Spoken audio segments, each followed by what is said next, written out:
Welcome to Luca and Miguel. Enjoy the video.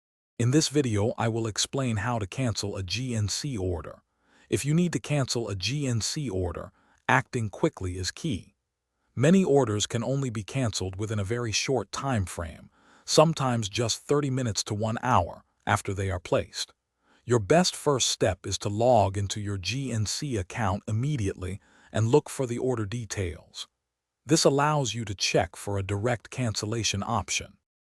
Once you are logged into your GNC account, locate your order history.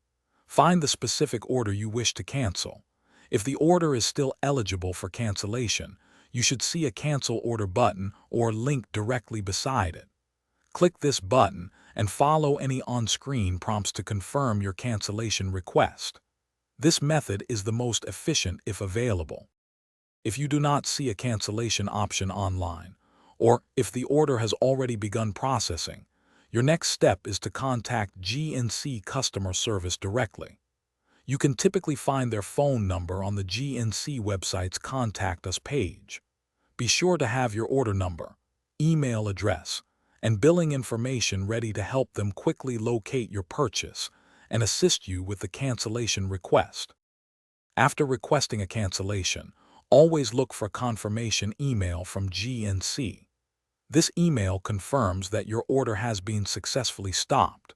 If a refund is due, it usually takes about 3 to 5 business days to appear back on your original payment method. Remember, if your order has already shipped, a cancellation is no longer possible, and you will need to follow GNC's return policy instead. Thanks for watching and please subscribe. It's the best investment you'll ever make.